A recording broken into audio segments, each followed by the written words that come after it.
Hi students, this is fund. Welcome back to my channel. జోసాకు సంబంధించి 5 rounds తర్వాత PA partial admission fee అనేది కట్టాలి. అది కట్టడానికి ఇవాళ 26th July 26th evening 5 o'clock వరకు మాత్రమే అఫీషియల్ టైం ఉంది. వాళ్ళు ఎక్స్టెండ్ చేస్తారో లేదో తెలియదు, ఇప్పటివరకు అయితే ఇంకా ఏం అనౌన్స్ చేయలేదు. సో స్టూడెంట్స్, ఇంకా ఎవరైతే మీకు సీటు ఉండాలి అనుకుంటే, ఆ సీట్లో మీరు జాయిన్ అవ్వాలి అని కనుక అనుకున్నట్లయితే ఈ డబ్బులు కడితేనే, పార్షియల్ అడ్మిషన్ ఫీజు కడితేనే మీకు సీట్ అనేది కన్ఫామ్గా ఉంటుంది. అది గుర్తుపెట్టుకోండి. ఈ డబ్బులు కట్టిన తర్వాత మీకు కన్ఫర్మేషన్ లెటర్ కూడా వస్తుంది. ఆ లెటర్ తీసుకొని మన కాలేజీకి వెళ్లాల్సి ఉంటుంది. కాబట్టి స్టూడెంట్స్ ఎవ్వరూ కూడా నష్టపోకూడదనే ఉద్దేశంతో మళ్ళీ ఒకసారి ఈ వీడియోలో చెప్తున్నాను. ఇప్పటివరకు అయితే ఎక్స్టెండ్ చేయలేదు వాళ్ళ డేటు.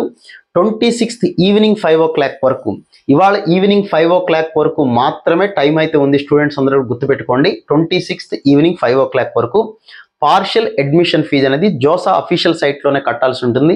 మీరు ఎవరి అకౌంట్ నుంచి అయినా కట్టచ్చు. ఇంతకు ముందు కట్టింటారు డబ్బులు, ఆ అకౌంట్ నుంచి అయినా కట్టచ్చు, వేరే వాళ్ళ అకౌంట్ నుంచి అయినా కట్టచ్చు, ఎలా అయినా కట్టచ్చు. బట్ ఈ అమౌంట్ కడితేనే మీకు సీట్ అనేది కన్ఫామ్గా ఉంటుంది. లేకపోతే మీ సీటు ఖాళీ అయిపోయి సీసాబుకు వెళ్ళిపోతుందని గుర్తుపెట్టుకోండి. ఎవరికైనా సీటు కావాలి, ఈ సీట్ అలా అట్టి పెట్టుకొని సీసాబుకు వెళదాం అనుకున్న వాళ్ళు, ఈ సీటు ఉండాలి అంటే ఈ అమౌంట్ అయితే కట్టి తీరాలి, పార్షియల్ అడ్మిషన్ ఫీజు అనేది. ఇది మర్చిపోకండి. ఎవరైనా సీటు వచ్చిన వాళ్ళ స్టూడెంట్స్ ఉంటే వీడియో షేర్ చేయండి. వాళ్ళకు కూడా ఇన్ఫర్మేషన్ అయితే ఇవ్వండి. వీడియో షేర్ చేసినా పర్వాలేదు, లేదా ఇన్ఫర్మేషన్ అయినా చెప్పండి. ఖచ్చితంగా డబ్బులు అయితే కట్టాల్సి ఉంటుంది. డేట్ ఏమైనా ఎక్స్టెండ్ చేస్తే నేను కూడా ఇంకొక వీడియోలో మీతో కూడా చెప్తాను. అప్పటిదాకా ఆగద్దు, ఈ లోపలే కట్టేసుకోండి. So wish all good luck guys. మళ్ళీ ఇంకో వీడియోలో మళ్ళీ కలుద్దాం. Thank you.